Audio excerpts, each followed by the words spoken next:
नमस्कार, मैं हूं आपके साथ मयंक मिश्रा और जो खबरें आ रही हैं उसके मुताबिक ईरान और अमेरिका दोनों जबरदस्त जंग की तैयारी में जुटे हुए हैं। जहां एक और अमेरिका ने जितने अपने 19 जहाज खड़े हैं उन सभी जहाजों पर मिसाइल्स पहुंचानी शुरू कर दी है और दूसरी तरफ ईरान ने भी अपनी सुरंगों से मिसाइल्स निकाल दी हैं, नए लॉन्चर्स निकाल दिए हैं। लेकिन इसी बीच एक बड़ी खबर, एक ऐसी खबर जिसका जिक्र शायद आपने पहले सुना हो ना सुना हो, मैं बताना चाहूंगा आपको। यूनाइटेड नेशंस में ईरान के एम्बेसडर जो हैं उनकी तरफ से एक बड़ा आरोप लगाया गया। अमीर सईद इरावानी साहब जो हैं यूनाइटेड नेशंस में ईरान के एम्बेसडर हैं, उनका कहना है उन्होंने डोनाल्ड ट्रंप और अमेरिका के लिए, खास तौर पर डोनाल्ड ट्रंप के लिए डकैत शब्द का इस्तेमाल किया है। उनका कहना है कि डोनाल्ड ट्रंप और अमेरिका डकैती कर रहे हैं और आतंकवाद को बढ़ावा दे रहे हैं। अब ये बात ईरान ने क्यों कही? ये बात ईरान ने इस रेफरेंस में कही, ईरान का कहना है जिस तरह से अमेरिका ने हॉर्मूज को ब्लॉक कर रखा है, ईरान के जहाजों को रोका जा रहा है, ये आतंकवाद को बढ़ावा देने जैसा है। इसके साथ ही उनका यह भी कहना है, ईरान का यह कहना है कि जो ईरान के जहाजों पर अमेरिका ने और डोनाल्ड ट्रंप ने कब्जा किया है, यह सरासर डकैती है। यह समुंदर में जो लुटेरे होते हैं, समंदर के जो डकैत होते हैं, वो जो हरकत करते हैं, वैसी हरकत डोनाल्ड ट्रंप और अमेरिका कर रहे हैं। इसके साथ ही उन्होंने कई बातें कही हैं जो बेहद अहम हैं। देखिए, अमीर सईद इरावानी जो एम्बेसडर हैं ईरान के, वो अपनी हर बात को बड़ी साफगोई से रखते हैं और बड़े एग्रेसिवली रखने के लिए जाने जाते हैं। और यूनाइटेड नेशंस में उन्होंने ये बात कही है, एक चिट्ठी लिखकर ये बात कही। उनका कहना ऐसा है कि अमेरिका ने जिस तरह से ब्लॉक कर रखा है हॉर्मूज को, अब ईरान को पूरा अधिकार है इसका जवाब देने का। बात नंबर एक, इशारे समझिए क्या कह रहा है ईरान। दूसरी तरफ वो ये कह रहे हैं कि जिस तरह से जो कब्जे में लिया गया ईरान के जहाजों को, जो अमेरिका की नेवी ने कब्जे में लिया है, ये पूरी तरह से गैर कानूनी है और इंटरनेशनल लॉ की धज्जियां उड़ा रखी है अमेरिका ने। ये पूरी तरह से दादागिरी है और ये पूरी तरह से असंवैधानिक है। ईरान के अब तक 2 जहाज ऐसे हैं जिन पर हमला किया गया अमेरिका की तरफ से। इसको लेकर ईरान बेहद गुस्से में है।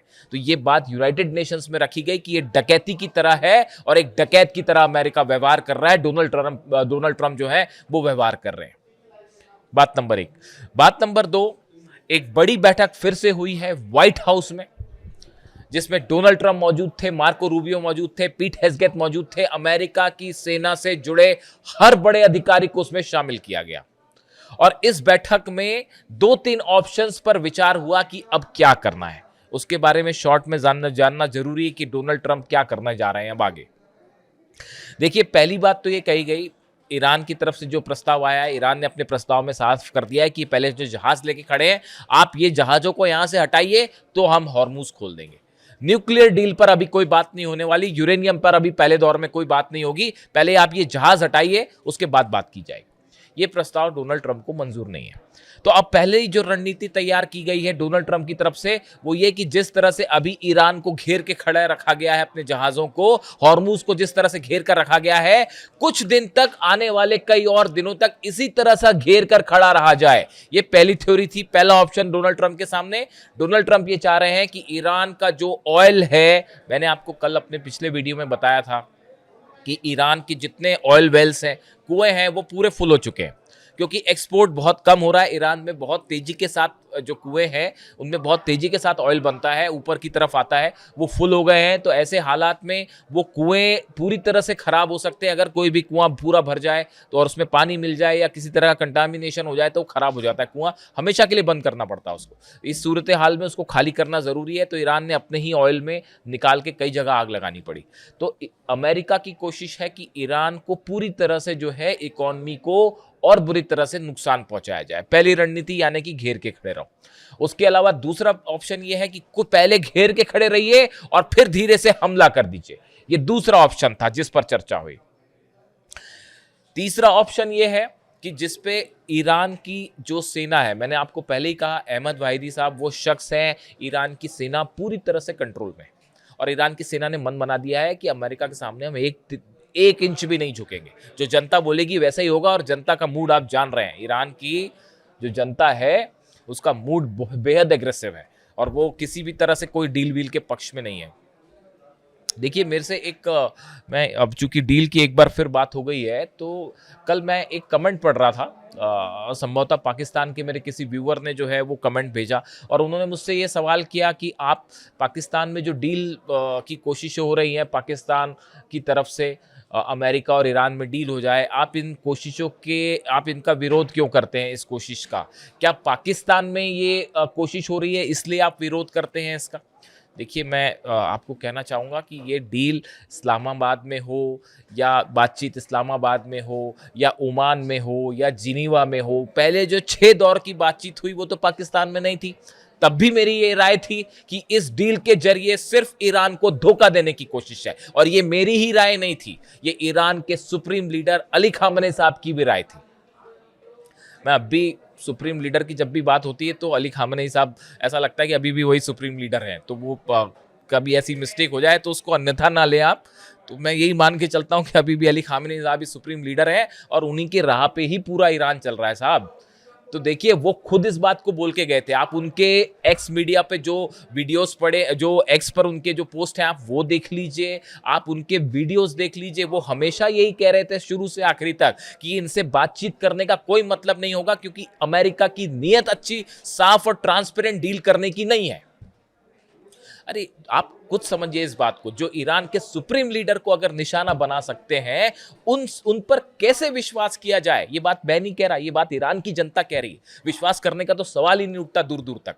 आपको डील का कौन सा फ्रेमवर्क ये समझ में आ रहा है जिसमें जो है एक फ्री एंड फेयर डील की आप उम्मीद कर रहे हैं? बताइए मुझसे, फ्री एंड फेयर डील कैसे हो सकती है? ईरान का कहना बड़ा साफ है, भाई न्यूक्लियर एनर्जी रखना हमारा अधिकार है, हम पीसफुल काम के लिए अपनी न्यूक्लियर एनर्जी चाहते हैं, अपना यूरेनियम चाहते हैं, हमारे साइंटिस्ट ने उसको डेवलप किया है और ये हमेशा से ईरान कहता रहा। ईरान ने तो वो समझौता भी नहीं तोड़ा था जो 2015 में हुआ था बराक ओबामा के समय और बाकी देशों के साथ ईरान ने समझौता किया था। उसे किसने तोड़ा था? डोनाल्ड ट्रंप ने तोड़ा था उसको। डोनाल्ड ट्रंप जब पहली बार सत्ता में आए थे तब उन्होंने तोड़ा था उसको, ईरान ने तो नहीं तोड़ा था। अली खामनेई साहब इस बात को जानते थे कि हमला होने वाला है साहब, और वो इस बात को बोल के गए हैं कि अमेरिका के साथ बातचीत का कभी कोई नतीजा नहीं निकल सकता। और ये भी एक ऑप्शन है अमेरिका के इसमें, जो मैं आपको ऑप्शंस गिना रहा हूं, इसमें एक ऑप्शन ये भी है कि अभी चूंकि फंस गया अमेरिका, तो अभी आप बातचीत शुरू कर दीजिए जैसा पिछली बार हुआ, और कुछ समय बाद जब आप एक कंफर्टेबल पोजीशन में आ जाए तो फिर से हमला कर दीजिए ईरान पे। यही तो तमाशा चल रहा है पिछले, आप क्या समझ नहीं पा रहे ये क्या हो रहा है? पिछले समय से पहले 12 दिन की जंग हुई, फिर उसके बाद जो है 6 दौर की बातचीत हुई और बातचीत के बीच में हमला कर दिया। क्या मतलब इस बात का? तो क्या करे ईरान? अपना न्यूक्लियर अधिकार छोड़ दे? ईरान अपना यूरेनियम छोड़ दे? क्या करे ईरान? सरेंडर कर दे? क्या करना चाहिए ईरान को? यहां ईरान की जीत हुई है, और कम से कम मेरी समझ तो साहब ये कह रही है कि ईरान ने जबरदस्त जीत हासिल की है। होना तो ये चाहिए कि ईरान को, मुझसे पूछा जाता है कई बार कि ईरान ने क्या करना चाहिए, ईरान को पहले एक प्रेस कॉन्फ्रेंस करनी चाहिए तेहरान में, और ईरान के राष्ट्रपति उसमें शामिल हो, अब्बास अराक्ची साहब शामिल हो, सेना के प्रतिनिधि शामिल हो, और एक बड़ा अनाउंसमेंट किया जाए कि इसमें ईरान की जीत हुई है। पूरी दुनिया के सामने बात बताई जाए कि किस तरह से हमने अमेरिका को पूरे अरब देशों में एक एक ठिकाने उड़ा दिए, उनके जितने बेसिस थे। मैं आपको बताऊंगा पेंटागन क्या कह रहा है। पेंटागन ने हाथ जोड़ दिए, कह रहा है कि साहब हम ईरान की मिसाइल्स का मुकाबला नहीं कर सकते। ये रिपोर्ट आई है पेंटागन की कि जो हाइपरसोनिक मिसाइल्स हैं खुर्रमशेर और फतह 2, इसका और सेजिल का मुकाबला अमेरिकन डिफेंस सिस्टम नहीं कर सकता। ये रिपोर्ट पेंटागन ने सौंपी है डोनाल्ड ट्रंप को। और बताइए, आप जाके पढ़ लीजिए न्यूयॉर्क टाइम्स क्या कह रहा है और वॉल स्ट्रीट जर्नल क्या कह रहा है और वहां के अखबार क्या छाप रहे हैं इसके बारे में। तेहरान में एक तो प्रेस कॉन्फ्रेंस होनी चाहिए, जीत का अनाउंसमेंट होना चाहिए, और ईरान को, पूरे सभी देशों को, यूनाइटेड नेशंस के जितने देश हैं 200 देश, उनको ये बताना चाहिए ये बात कि हमने हॉर्मुज बंद नहीं किया। ये दादागिरी किसकी हो रही है ये बताना चाहिए ईरान को सबके सामने कि हम यहां से जहाज निकलने को देने के लिए तैयार हैं, लेकिन ये घेर के कौन खड़ा हुआ है? ये दादागिरी कौन कर रहा है? ईरान तो नहीं कर रहा। ईरान तो हमला करने नहीं गया था किसी देश पे, तो फिर ईरान डील क्यों कर ले? बताइए, ईरान क्यों झुक जाए?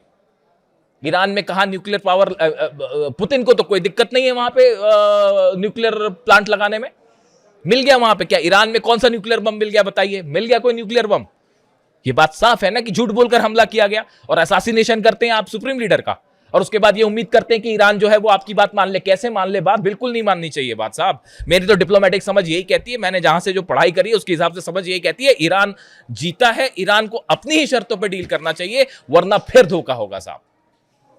अहमद वाहिदी साहब निशाने पे हैं, वो लोकेशन नहीं मिल पा रही है। मुस्तफा खामेनी को खोजने की कोशिशें चल रही हैं कि कैसे उनकी लोकेशन ट्रेस हो जाए। हकीकत ये है, ईरान के जो आर्मी चीफ है, आईआरजीसी चीफ है अहमद वाहिदी, सीआईए की टॉप लिस्ट में है, पहले नंबर पे हिट लिस्ट में है, लेकिन खोज नहीं पा रहे हैं उनको। ईरान के सुप्रीम लीडर का असैसिनेशन इसलिए हुआ क्योंकि वो अली खामेनी साहब ने छुपने से मना कर दिया था। उन्होंने कहा कि आप मेरे तेहरान के, वो अपने तेहरान के लोगों से मोहब्बत करते थे, वो ऐसे नहीं थे कि हमला हो जाए पार्टी में तो भग ले वहां से। तस्वीरें देखी सबने, ईरान के शेर थे वो, अपनी जनता के बीच रहे, शेर की तरह रहे और शेर की तरह ही शहीद हुए। और उन्होंने ये बात कही कि तेहरान के जितने लोग हैं आप उनको बंकर में ले जा सकते हो क्या, छुपा सकते हो क्या? सेना ने कहा जी नहीं कर सकते। तो बोले ठीक है, मैं भी नहीं चूकूंगा। अगर अली खामेनी साहब चाहते तो दुनिया में किसी की हिम्मत नहीं थी कि उनको खोज लेता और उन पे हमला कर देता, सवाल ही नहीं उठता। समझे आप? तो मैं आपका जो जवाब दे रहा था, जो एक भाई साहब ने जो कमेंट किया, देखिए इससे कोई फर्क नहीं पड़ता कि बात इस्लामाबाद में हो रही है कि ओमान में हो रही है कि जिनेवा में हो रही है कि यूनाइटेड नेशंस में हो रही है, कहाँ हो रही है। सवाल ये है, जब दो पक्ष बात करने बैठे हैं तो क्या दोनों पक्ष, अमेरिका इस बात को तैयार है, ईरान के अधिकारों को स्वीकार करने के लिए तैयार है? जब तैयार ही नहीं है तो डील कैसे हो सकती है? मिसाइल्स नेतन्याहू ये डील होने ही नहीं देंगे कभी। जो मिसाइल्स ने इजराइल का जो हाल किया, उसके बाद जब तक वो मिसाइल्स हैं ईरान के पास तब तक बात खत्म है। नेतन्याहू का प्लान सफल ही नहीं हो पाएगा। नेतन्याहू डील होने ही नहीं देंगे। आप बात करते रहिए, कुछ करते रहिए। और एक बार आपने यूरेनियम सौंप दिया, एक बार ईरान ने अपना यूरेनियम सौंप दिया, उसके बाद तो पता नहीं फिर क्या होगा। फिर आप समझिए, इतनी तो समझ सबकी होनी ही चाहिए। तो सवाल इसलिए ये नहीं है कि जो मैं एक दर्शक है उनकी इस बात का जवाब देना चाहता हूँ, सवाल ये नहीं कि डील कहाँ हो रही है या क्यों हो रही है।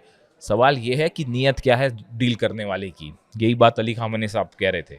और देखिए फिर आगे बढ़ते हैं, ये भी एक है ना ऑप्शन है इसमें कि आप जो है पहले बातचीत करिए और फिर उसके बाद अपनी सुविधा के हिसाब से हमला कर दीजिए। ये चौथा ऑप्शन उस मीटिंग में डिस्कस किया गया। और एक पांचवा ऑप्शन भी डिस्कस किया गया है मीटिंग में, जो सोर्सेज बता रहे हैं, और वो ये कि साहब अमेरिका जो है अपनी जीत घोषित कर ले और अपना लाव लश्कर लेके फिलहाल निकल ले।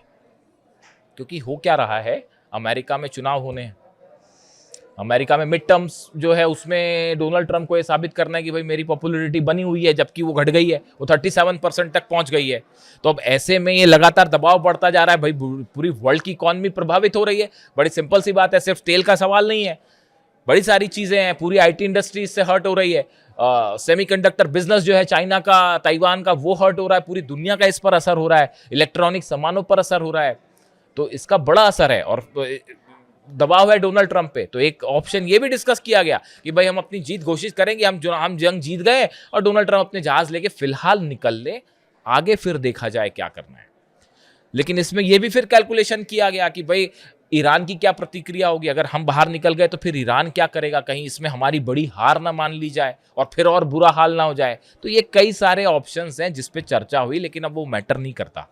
अब जो मैटर करता है वो ईरान क्या करेगा, वो मैटर करता है। और जो ईरान के राजदूत कह रहे हैं, सुनिए जहां से बात शुरू की थी, कि अमेरिका की हरकतों का जवाब देने का अधिकार है ईरान के पास। ईरान की सेना ये कह रही है दूसरे शब्दों में कि अगर ये ब्लॉकेड बना रह गया तो इस बार हमला हम करेंगे। ईरान के जितनी मिसाइल्स हैं वो तैयार हैं, रेडी मोड में है। और देखिए इकॉनमी को बड़ा नुकसान होगा ईरान की, इसमें दो मत नहीं है। जो तेल नहीं जा पा रहा है, आप कब तक ईरान उसको कैसे रोक के रखेगा? भाई जहाज चीन को भी नुकसान होगा। लेकिन इसमें देखिए एक दूसरा पक्ष भी है इसका। ये खेल असल में अब तेल का खेल हो गया है। ये शुरू कहीं और से हुआ था, यूरेनियम से और पता नहीं कहाँ से, लेकिन ये मामला जो है वो ऑयल इंडस्ट्री को जबरदस्त खेल चल रहा है।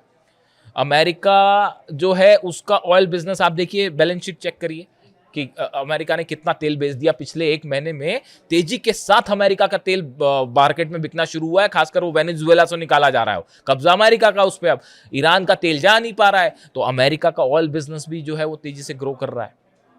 एक उसका नतीजा ये भी है, अमेरिका जो है, चीन जो है उसको नुकसान हो रहा है, रूस का भी तेल तेजी से बिक रहा है। तो इसमें कई सारी चीजें हैं। ये एक ऑयल वॉर भी चल रहा है, बहुत ज्यादा दिन नहीं चलेगा, लेकिन ये सिचुएशन नहीं चलेगी। ईरान की तरफ से साफ कर दिया गया है कि साहब अगर ये जहाज नहीं हटाए तो इस बार हमला हम करेंगे। और ये निश्चित रूप से ज्यादा दिन सिचुएशन नहीं चलेगी। आप देखिए ये जो है हालात, अगले एक दो दिन के अंदर ये बात तय हो जाएगी कि मामला किस तरफ जा रहा है, ट्रंप का रुख क्या है। और अगर ट्रंप यहीं पे रोक के खड़े रह गए ज्यादा दिन तक, तो ईरान की सेना, जनता वैसी गुस्से में है। और ईरान की सेना भी आप देख ही रहे हैं किस मूड में, बेहद एग्रेसिव मूड में है। तो देखिए अगले जो है वो 48 घंटे में ये बात तय हो जाएगी कि डोनाल्ड ट्रंप का क्या रुख है। देखिए डोनाल्ड ट्रंप क्या फैसला लेंगे वो ये बात डिसाइड करेगा कि मामला किस तरफ जा रहा है। और ईरान का अगला कदम क्या होगा, ईरान इस बार हिचकेगा नहीं हमला करने से, आप ये बात भी समझ लीजिए। अब जो है वो आईआरजीसी का जो मूड है वो ज़्यादा दिन तक ये ब्लॉकेड नहीं रहने वाला है। ये तो या तो अमेरिका इसे पीछे खींचेगा या ईरान इसे तोड़ेगा, तो दो में से एक चीज़ होगी और वो तय है। ये ज़्यादा दिन तक ये खेल चलेगा नहीं कि जहाज़ घेर के खड़े हैं। और दूसरी तरफ देखिए एक और बड़ी इंटरेस्टिंग खबर आई है। कमर्शियल जहाज़ था MV ब्लू स्टार 3, एक जहाज था जो कि अरब सागर से होता हुआ ओमान की खाड़ी की तरफ बढ़ा आगे, अमेरिका की हेलीकॉप्टर्स आए और उसको कब्जा कर लिया, उस पर उतर गए और बोला कि भाई ये जहाज तो जो हमको शक है कि ईरान जा रहा है तो हम इस पर चेकिंग करना चाहते हैं। बाद में पता चला कि वो जहाज तो ईरान जा ही नहीं रहा था, वो जहाज तो ओमान ही जा रहा था। फिर उसके बाद फिर हेलीकॉप्टर में लदे और वहां से चल गए। ये तो इंफॉर्मेशन है अमेरिका की। भाई मैरी टाइम में तो जो है मैं यहाँ पे भारत में बैठे बैठे जो है मैं मैरी टाइम इन्फॉर्मेशन चेक करता हूँ, मुझे पता चल जाता है कि कौन सा जहाज कहाँ जा रहा है। तो ये तो बड़ी हैरानी की बात थी। या तो कुछ शक हो रहा था अमेरिका को कि कुछ इसमें हथियार आ रहे हैं। आजकल सबसे बड़ा डर यही सता रहा है अमेरिका को कि भाई वो ईरान जो है, चीन जो है वो मिसाइलें तो नहीं भेज रहा। आजकल सबसे बड़ा डर यही है कहीं वो पोटेशियम पर क्लोराइड तो नहीं आ रहा और 1000-2000 मिसाइल बन जाए ईरान की। ईरान में बहुत तेजी से, उस पर अलग से बात करेंगे। तो अभी हालात ये है कि वो जहाज पर उतरे, बाद में उसको छोड़ा कि बोले अरे गलत जहाज पकड़ लिया था साहब। तो ये हालात है। और दूसरी तरफ जो है पेंटागन की रिपोर्ट आई है कि हाइपरसोनिक मिसाइल्स तो रोकना बड़ा मुश्किल है। पेट्रियट और थार्ड खत्म है और जो नए एडवांस मिसाइल्स हैं उनको रोकना मुश्किल है। और ईरान कह रहा है अब की बार हम नई मिसाइल से हमला करेंगे, नई मिसाइल्स तैयार हैं। और वही रिवर्स इंजीनियरिंग भी शुरू हो रही है, उस पर भी अलग से बात करेंगे एक बार कि वो बंकर बस्टर बम गिरे, जो मिसाइल्स गिरी जो फटी नहीं अमेरिका की, उस पर बढ़िया से रिसर्च हो रही है ईरान में। और वैसी तकनीक की मिसाइल्स तैयार हुई, टॉमहॉक अब ईरान में बनेगी, आप देखिए बिल्कुल उसी कैपेसिटी की। और पता नहीं किसको किसको जाएंगी, पता चला हिजबुल्ला के पास भी पहुंच गई और हूती के पास भी पहुंच गई, कुछ भी हो सकता है। तो देखिए हालात ये है कि जबरदस्त तनाव है। यूएई भी ओपेक से बाहर आ गया है। आपने खबर देखी, वो ओपेक से बाहर आना, यूएई और अरब वो दोनों के बीच में भी अब खेल शुरू हो गया। ये ऑयल वाला मामला जो देखिए हालात, चीजें बिगड़ गई हुई है, मिडिल ईस्ट का समीकरण बिगड़ गया है। और ये बात तय हो चुका है कि अब यहाँ पर ईरान को आप दबा नहीं सकते। अब ईरान कम से कम मिडिल ईस्ट के आसपास की कंट्री में सबसे बड़ा देश बन के उभरेगा, इसमें कोई शक नहीं है। वीडियो कैसा लगा कमेंट करके बताइए। देखिए मैं अपने व्यूज रखता हूँ, अगर आपको असहमति होती है तो आप कमेंट करके बताइए कि आप असहमत हैं, लेकिन मैं अपने हिसाब से अपने व्यूज रखता हूँ। वीडियो कैसा लगा कमेंट करके बताइए। Thank you so much.